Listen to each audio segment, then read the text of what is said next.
What's going on, everyone? I got something super interesting to show you today. It's probably the coolest little camera I've ever worked with, and it's right here in my pocket. This is the HOVERAir X1, and it is a self-flying camera that takes off and lands from the palm of your hand. And yeah, it really is that simple to use. I'm gonna show you how to do it right now. So first step is we gotta turn it on. I'm gonna hit this power button on the top for 2 seconds or so.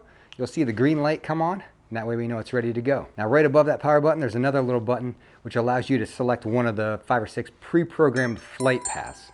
Current mode, zoom out. I'm in the zoom out mode right now. It tells you by voice which one mode you're in. I'm gonna take it over to Dolly track. Custom, Dolly track. We're in the Dolly track mode. What that means is this thing's gonna take off from the palm of my hand and it's gonna hold position right in front of me. And as I walk, it's gonna move and follow me, recording both video and audio. So we're set up and ready to go, but I need some room to fly. So let's go out front. All right, now all I gotta do is hit the power button one more time and it'll take off from the palm of my hand. Continue, Dolly track.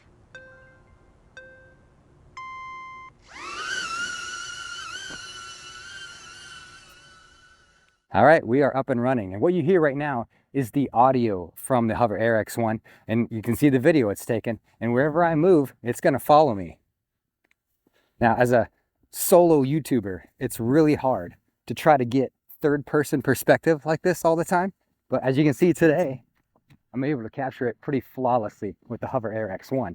And when I'm done, it'll fly right back over to me and it's gonna land right in the palm of my hand.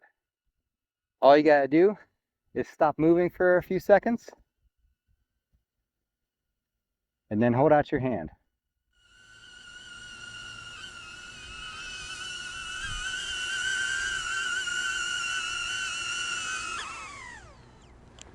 How cool is that? All right, now you've got a little taste of what it can do. Before I show you more, let me show you what it looks like up close. All right, so when you order the HOVERAir X1, this is what you're gonna get. This self-flying camera all folded up in the box. You just unfold it and you can slide in the battery pack that comes with it. It goes right in the top like that. Snap it down, you're ready to go. And I actually got the combo pack. So I got an extra battery pack and this little like charging station, which doesn't charge the batteries. You still have to plug it in there, but I believe it charges it faster than if you just plug directly into the camera here. So let's cover some basics. It's got a completely enclosed design. It's all the propellers are in this cage, which protects them from hitting things.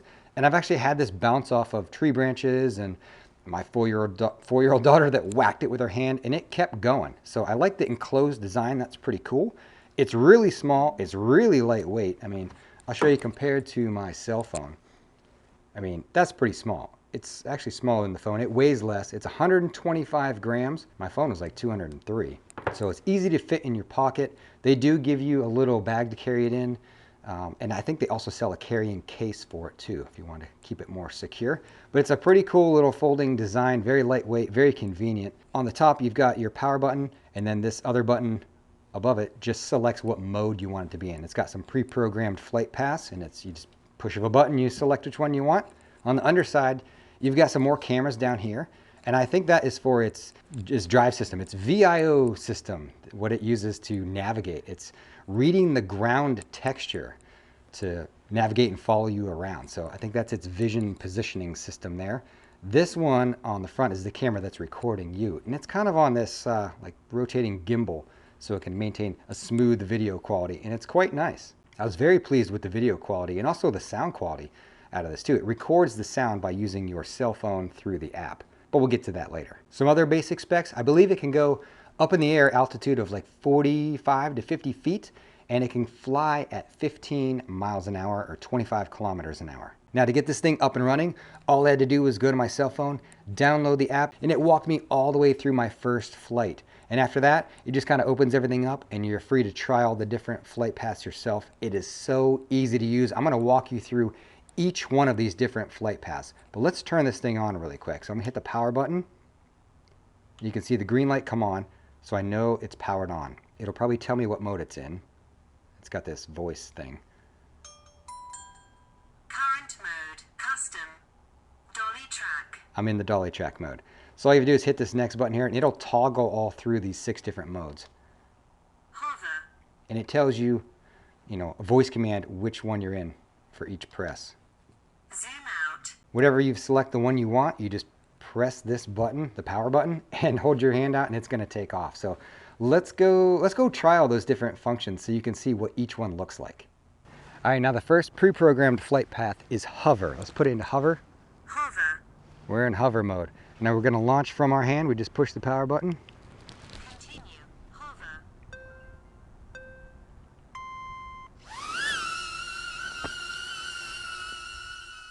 And it's going to hover right there in place. It won't go up or down. It will spin. Then it'll track me, but it won't move from its position. It won't go higher, lower, left, right, back and forth, none of that. And then whenever I want to have it land, all I got to do is walk over and put my hand under it and it'll land in my hand. And that's hover. All right, the next flight path is zoom out, and it's just going to fly out and fly back to us. So let's launch it. Here we go. 1.5 meters. Zoom out.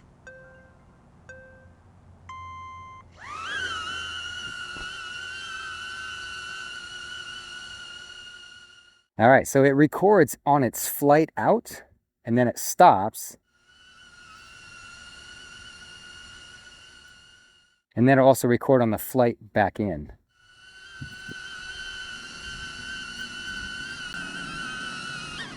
And of course, lands in the palm of my hand. All right, the next one is follow. This baby's gonna follow me wherever I go. All right, we're on the move.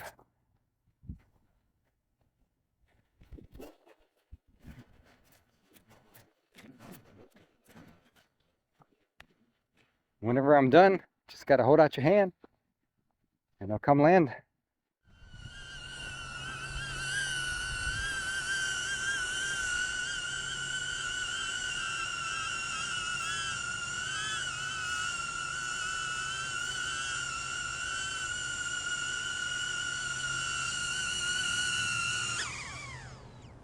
All right, the next flight path is orbit, where it does a 360 all the way around me.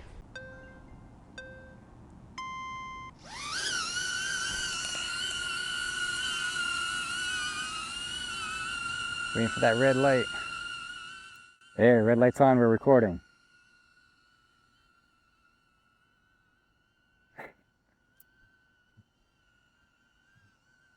Oh, we're gonna bump our camera? Oh, no, just missed. Okay,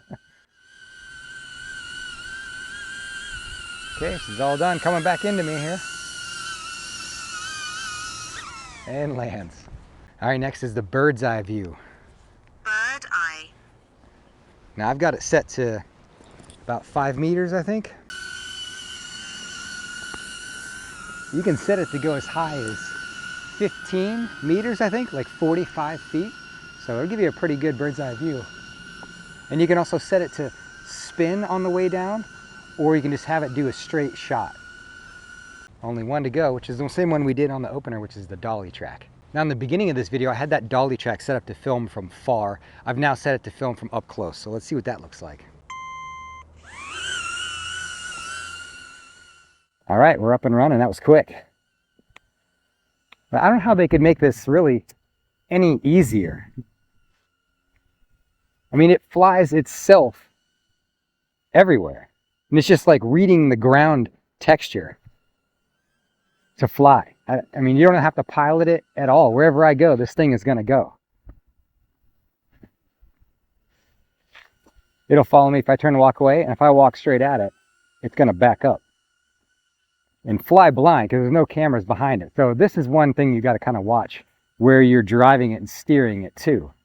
But it'll take as much video as you want, and we'll bring it over, stop moving, and we'll let it land in our hand.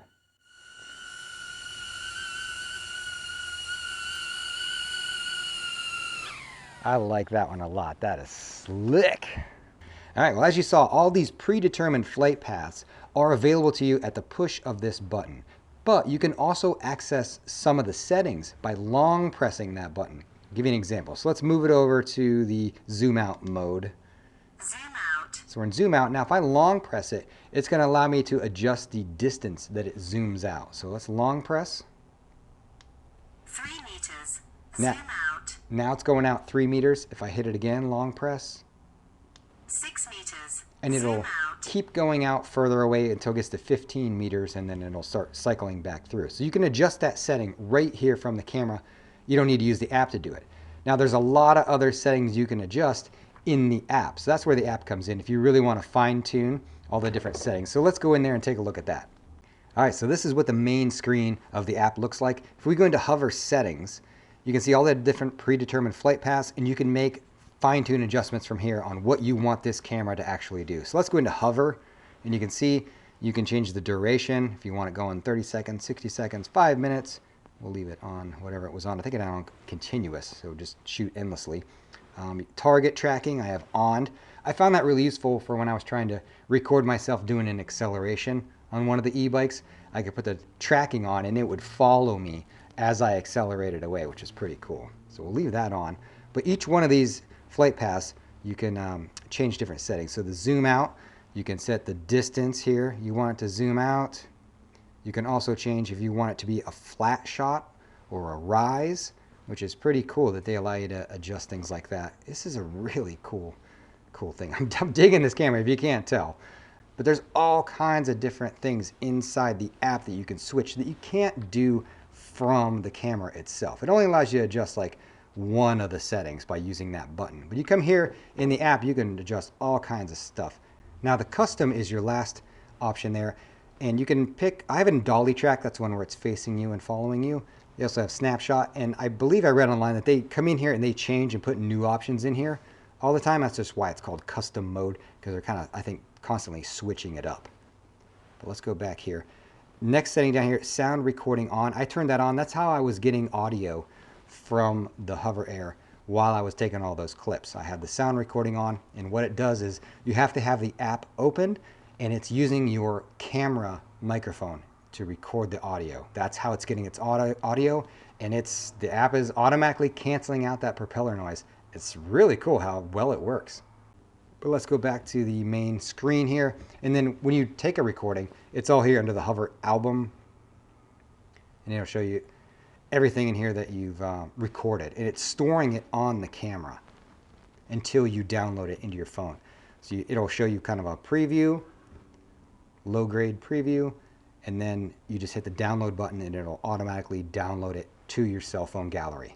So the app is easy to use, the camera is easy to use. I just hit download. You can see how fast it downloads. That was like 2 seconds and it's done. But let's go back to the main screen. And that's pretty much it to show you in here. There's a lot of options to change, but it's been a lot of fun to play around with. Let me go show you a quick demonstration on how the audio works. All right, now I got the app open and running so it'll record audio. I'm gonna put it right in my pocket here so it can hear me. And we're gonna launch this in hover mode. Continue. Hover.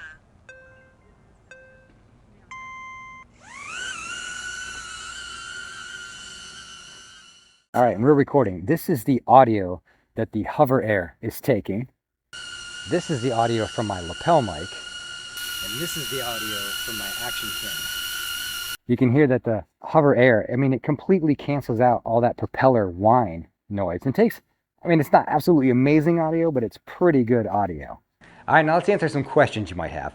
First one's probably gonna be, how long does the battery pack last? Well, everything I recorded here today, I did it on one battery pack. And you can see there's one little light remaining. So it's still got some juice left on it, and I still have a whole second battery pack to go. I was out the other day taking clips with this thing for over 2 hours, and I never ran out of battery pack. What I did was I just took this, power station thing with me and plugged it into a portable battery bank. And anytime I wasn't flying this and using it, I just had the batteries here on charge, and I never ran out of batteries. So they last pretty long. It's just probably gonna depend upon your use. If you're just taking 20-second clips like I am, it's gonna last you quite a while. If you're putting this in follow mode and asking it to follow you for 10 minutes straight recording video, you're probably gonna burn through this battery pack pretty quick. So that's what I got to tell you about batteries. All right, next question might be, do I have to use the app to fly this? And the answer is no, you don't. You can, do everything right here from the buttons on this camera and fly it and take your video. And then when you open up the app, the video will be there for you to download. It's saving it onto this camera here. I think it's 32 gigabytes of space. So you don't have to use the app to fly this and to record video. Now you do have to use the app if you want to get audio because the camera has got to be Bluetooth to your phone in your pocket, and it's using your phone microphone to get the audio. So if you're gonna just take B-roll footage and just want video, no audio, you don't need the app at all. The only time the app comes into play is if you want to take audio or if you want to get into the details of changing the settings. All right, next question. Does it have obstacle avoidance? No, it does not. Now, I don't think they say that anywhere on their website. And I have seen it bump into some things. I had it in dolly track mode where I'm facing it and kind of walking towards it, pushing it along. And as it's backing up, there's no cameras or sensors or anything here in the back. So I've seen it bump into low-hanging leaves and tree branches and things. But, it's got the cage around it. So it just kind of bumped off it and repositioned itself and kept going. So no, it doesn't have obstacle avoidance. You're gonna have to kind of watch where you're navigating it by your movement. As you move, it's adjusting to you. So you're gonna want to try not to run it into anything, but the cage does help. But I never saw this thing run into anything that was facing the front cameras. It never ran directly into anything. So I think it does a pretty good job of avoiding obstacles that it can see coming, right, on the front side. All right, another thing you might be wondering is, can you actually fly this yourself and pilot it? And the answer is yes. I didn't do it, but you can use the app as your, controller and pilot this thing and fly it manually like a drone. So that is possible. I didn't try that feature out because the whole point of this thing is that it flies itself. I love that. I don't want to have to pilot it, but yes, you can do that. Okay, can you crash it? Yeah, I crashed it just once though. I had it in the follow feature and I was riding an e-bike and it was following me and I went too fast. It can only fly about 15 miles an hour. I went faster than that and I wasn't sure what was gonna happen, if it would just stop and hover or if it would land. Well, I think it tried to land itself, but it was just going so fast it came down like kind of skidding on the pavement. And thankfully there's these little plastic nubs right here over top of these cameras. So the cameras weren't damaged on the bottom. It just kind of scraped up the bottom a little bit. Yeah, I got it to crash once by exceeding the limitations of its speed. All right, some other limitations of the HOVERAir X1. Obviously, don't fly it anywhere you're not supposed to fly it. No restricted zones, right? Next is it uses a downward vision positioning system. It's reading the ground surface in order to fly and to navigate. It needs a textured surface. So you can't fly this on really smooth surfaces. You can't fly it over water. You don't want to put this thing above water. It's not going to like that. You want to fly it in any severe weather, right? Lightning, dense fog, rain, snow, not good for it. They also say don't use it at below 0 degrees Celsius or above 40 degrees Celsius. They also say to avoid places where there's fine particles in the air, maybe the beach where there's sand or the desert. That wouldn't be good for it. And then it also says don't fly it above 2,000 meters in elevation. I'm not quite sure why on that, but they did say that on their website. But I think that's a pretty obvious list of restrictions. Still plenty of ways to have fun with this thing. It's gonna be a very helpful tool in my toolkit as I do e-bike videos. All right, so I'll put a link to this X1 below so you can find it easily. If you're someone that's considering going out to get a drone for this type of footage, or maybe you already bought one, like I did. I got 2 drones in my office that I never use because it's such a pain in the butt getting that thing up and running. You gotta connect to your phone and your phone is the controller, and then you gotta wait for the lights to flash and spin and orientate, I never use it. I never use it because it's a pain in the butt. And this is like 1,000 times easier. So this is my go-to from now on. But I'll link it below. If they give me any discount codes or anything, I'll put that there for you as well. And as always, I hope you found this helpful, informative, maybe at least entertaining. If you did, consider hitting subscribe and coming back for more. Thanks.